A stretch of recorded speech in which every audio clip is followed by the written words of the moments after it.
Hey everyone, welcome to Car Review. Today we're going to do a no spoilers review of the new movie Once Upon a Time in Hollywood, so let's get into it.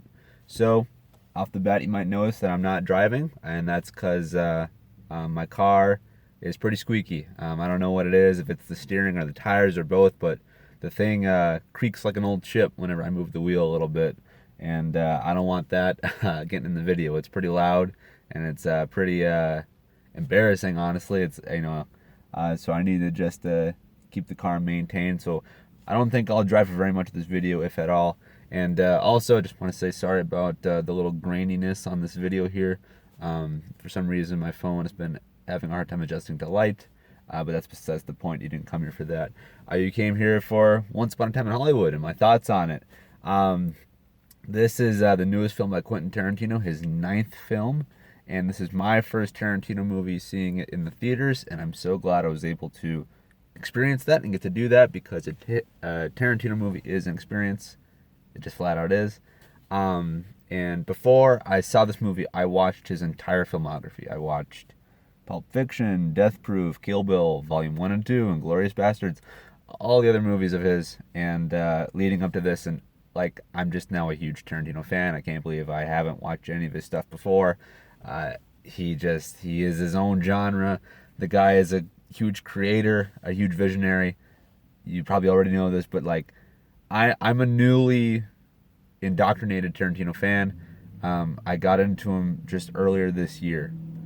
So I am I am new. I am still discovering him now. I'm watching interviews and stuff. So going into this movie with the freshness that I have of someone who is not a seasoned fan, I think will hopefully be welcome to you guys. So I hope you guys appreciate my thoughts on this movie.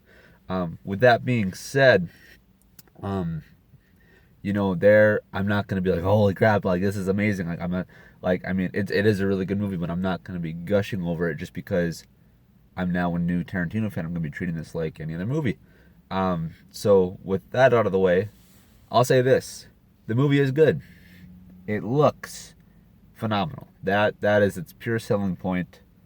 The aesthetic, the cinematography, the backgrounds, the lights, colors, sounds, so authentic to the time period. You think that when you leave the theater, you could walk out and you'd be walking into that setting itself, no matter where you are in the world. Um, and that is probably the driving heartbeat and blood flow of this movie is the time period. The 69 feel to it, it's just captured so perfectly. I mean, give props to the set designers, costume designers, everybody behind the scenes making this movie. I mean just that is it alone. And then you add on the fact that you got Brad Pitt, Margot Robbie, Leonardo DiCaprio, Tarantino, all these other aspects, but the setting of Hollywood is a character in the movie. And I know a lot of times filmmakers are like, the setting is its own character, and this building where the movie takes place, it is its own character. And sometimes they just kind of say that just to make it feel more deep and make it have more layers to it. But I mean, I'm being serious here. Hollywood in '69 is what you're gonna want to see in this movie, and you get a lot of it in a lot of different ways, and it's really appealing, and in many different forms. Going beyond that, though, this is a very Tarantino movie. Some people have said that this is a love letter to Hollywood. This is Tarantino's love letter to Hollywood. It's totally a correct characterization. This movie hits beats of not only his entire filmography, but also what he grew up on. Okay, 35 millimeter prints, films, black and white, graininess, and even my camera right now, it's a little grainy, kind of going with the aesthetic of the movie. So that's my excuse for that. But there's a lot of stuff here. I mean, you can tell that Tarantino's like, this is my stomping ground. This is where I grew up. This is how I grew up. This is how I'm going to tell it. This is how I'm going to show it. And that's apparent too. If you know anything about Tarantino, you know that he would pay meticulous amounts of detail to all the details of this movie. Not just the background, but how the way people talk and walk and dress and what they say and what they don't say. It's all just amazing.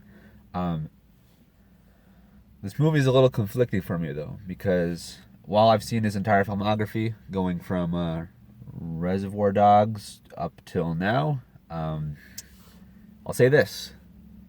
My favorite movie of his is Reservoir Dogs. My two least favorites, and I have two, are The Hateful Eight and Pulp Fiction. And I know for a lot of people that probably make people just, what? Like, probably make them, face palm. They're probably going to comment like, F you have no idea what you're talking about. You're not a real fan if you don't like Pulp Fiction. Just being honest, I don't like Pulp Fiction very much. The Hateful Eight and Pulp Fiction are movies of his that I'd flat out say I don't like them. If my friends are like, you want to watch this movie together? I'd be like, absolutely.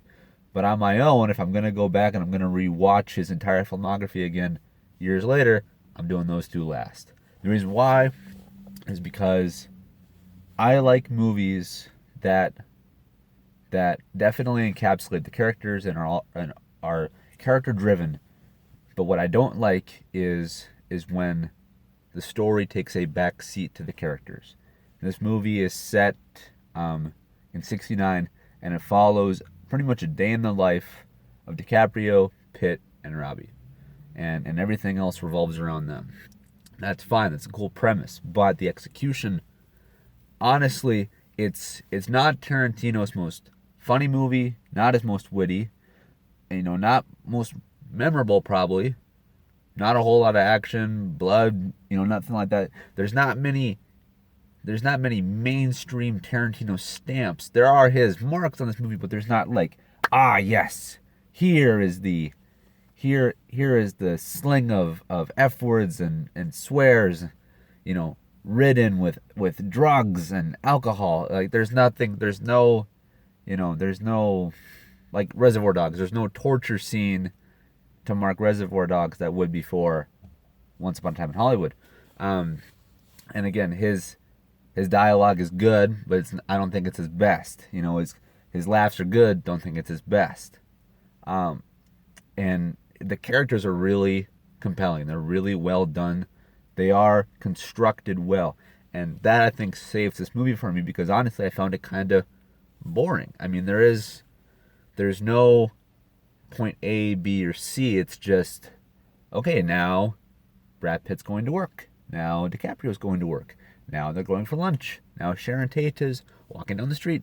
It's literally a day in the life of these characters. And while to pure film fans that might sound incredibly interesting, played out, it wasn't that interesting. It wasn't that exciting. It wasn't that roping in. And I just, maybe there's something I'm missing here. Maybe there's an element to this where I did not pick up like, oh, I'm hooked in, But the thing about Pulp Fiction and Hateful Eight is that I never felt that there was any, flow. I mean, you're just kind of mulling around, just hanging out with these characters, and while they're interesting, like I said, they're super interesting. I love Brad Pitt's character. He stole the show for me. While he's incredibly interesting, I mean, unless he's actively doing something, just seeing him do stuff isn't that enjoyable. I mean, there are times when he's a stuntman. There are times when he's doing choreography, and other times where he's being a stuntman, being the badass, and that's cool. And other times it's just like, all right, now you're drinking, now you're smoking, now you're talking, now you're walking. Let's get to the next thing here. I don't know. I don't want to say I found it boring. I didn't find it as enthralling as I wanted it to be, especially with characters as cool as that. I thought there would have been a real, okay, now I'm here. I want to get here. Roadblock. How do I get around the roadblock to keep going there? It was just flat. Just I don't know. It's kind of hard to explain, and it's I said I'm not going to do spoilers, and I'm not. But again, there are his stamps. There are. There is some weird aspects to it, and Tarantino loves to shoot things weird, and this really is a weird take and an original take on the '69 Hollywood setting, because this movie stars Sharon Tate, and it has the Manson family and all that stuff, and we all have known for a long time what went down with Charles Manson, and even if we weren't around, actually lived during those times, we've read about it, we've heard about it, we've watched videos on it, whatever. But Tarantino takes history and just flip-flops it, makes it into his own thing, mix into this movie, and that's not a bad thing. In fact, I think if you were to retell the classic story of Charles Manson, people will get burned out. Because my mom, actually, when this movie was announced, she was like, "Oh my gosh, like, haven't we already revisited the Manson family enough? Like, why are we doing this again? And Tarantino doing it? It's just gonna be just a bloody gore fest." And it's not. It's sophisticated. It's stylized, and it's really it's and it's not about the Manson family so much. That is a nice bottom layer. Not even the. I was gonna say the bedrock. That's just, if this were like a 10 step, 10 layered cake. You got DiCaprio on the bottom, and then you got all this other stuff. You got Hollywood, and then somewhere in there, like layer 4, it's Charles Manson. Nothing really significant about him. It's not focused on him. It's not driven by him. It's there's no like police investigations about him. He's literally just a character in this movie that happens to be there. And I don't mean that in a lazy way. I mean that in as, we're following DiCaprio, Margot, Pitt, and Charles Manson. That's just how it is. Otherwise, though, I mean, this movie, yeah, like I did enjoy myself, and I'm gonna see it again just because it's Tarantino. Like he is a film icon. People know his name. People know what to expect, and you get a Tarantino movie. I wanted more. I like my stories, my movies with more meat on its bones to really get into about the story. And again, while this is good, it's not Tarantino's best. It's not my favorite movie, but it's not my least favorite either. I'd probably rank this. I definitely put it above Reservoir Dogs. I put it above Pulp Fiction and The Hateful Eight. Put it above Death Proof. Probably underneath. Somewhere right in the middle. Because I can't remember how I ranked all those movies before. I just remember the top and the bottom. I think I'd put it right in at number 5. It's not great. It's not bad. It's just nice middle ground. And honestly, I'm not sure how people are gonna take this. I don't know if this is gonna do gangbusters at the box office. Tarantino's never really been a huge draw. I know Django made a lot of money. Pulp Fiction made a lot of money too. But this movie's predicted to open up at like 30-40 million. And at the time of this recording, this might come out after the weekend. But still, I mean that's a low number, I'd say, for a Brad Pitt, Margot Robbie, DiCaprio, Tarantino made film. So I hope this thing has legs. I hope it finds an audience. And again, I'm gonna see it. I'm gonna see it again here real soon. And I hope that there's something there that I'm like, oh yes, that is it. That is what I did not pick up on this first time. Like this is the pillar. This is the meat. But on this first time, I didn't really find that. And again, not a bad thing. It's definitely more in the vein of Pulp Fiction, instead of like, say a Kill Bill. But even though it's more Pulp Fiction-esque, there's still not that amount of wit and charm and one-liners and quotes. It's good, and it really is a love letter to Hollywood, to movie production, to film production, to behind the scenes, to Hollywood itself. It's like Tarantino put everything he loved, everything he enjoys about film into a bucket, and swirled it around, dumped it out onto a page, sprinkled in some Manson murders, Charles Manson stuff, and wrote that. And I don't mean to bash this movie. I think it's good. I'm glad I saw it. I'm gonna see it again.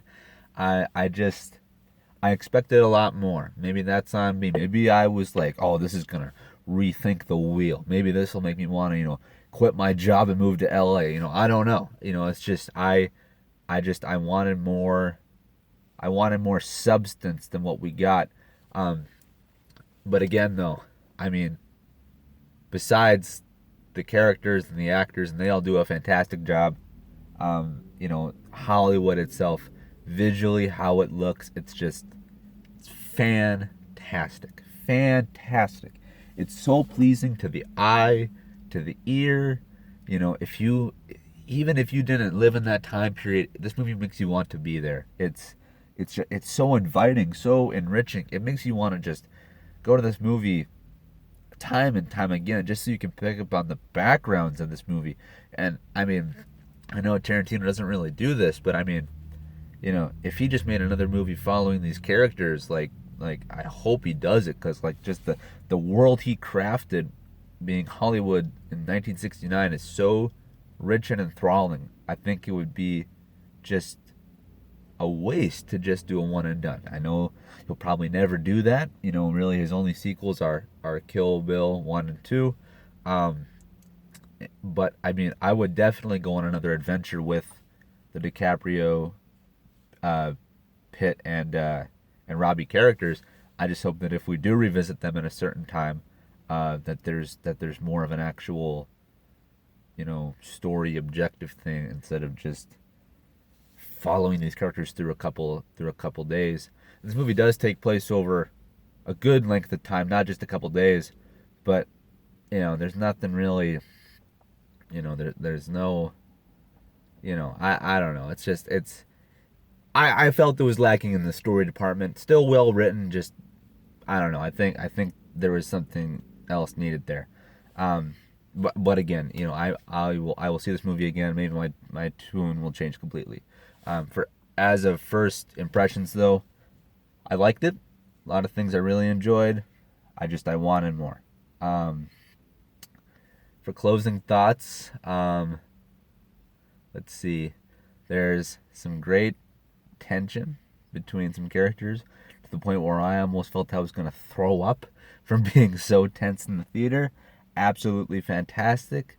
Um, there is some good Tarantino action, not in the sense that it's not like Django where the building explodes and people burn alive and get shot and blood is, but there is some violence in the movie, and it has Tarantino's spin on violence and his mark on violence, and we all know what to expect from that. So definitely keep our eye out for that. Um, Again, Brad Pitt sold the show. His character is the best. I love following him the most. Um, Out of all the three characters, I thought he had the most meat on it. And I know I've said that a lot, but I thought he had the most objective to do. Um, um, and that's not to knock Margot Robbie or DiCaprio. I'm just saying I enjoyed him the most, which I'm really surprised by because I'm such a big DiCaprio fan, not so much a Brad Pitt fan. I like Brad Pitt. I haven't sat down and like watched interviews with him, and I haven't gone through his filmography like I have DiCaprio. But Pitt totally stood out to me. Totally stole the show, and good for him. Like he totally deserves that. Um, and Yeah, this is definitely a love letter to Hollywood, a love letter to film fans and TV fans, and definitely a love letter to those who enjoy the process of making movies. Oops. Who enjoy the process of making movies and wanna maybe get into that career someday. Not sure why this turned off, but whatever.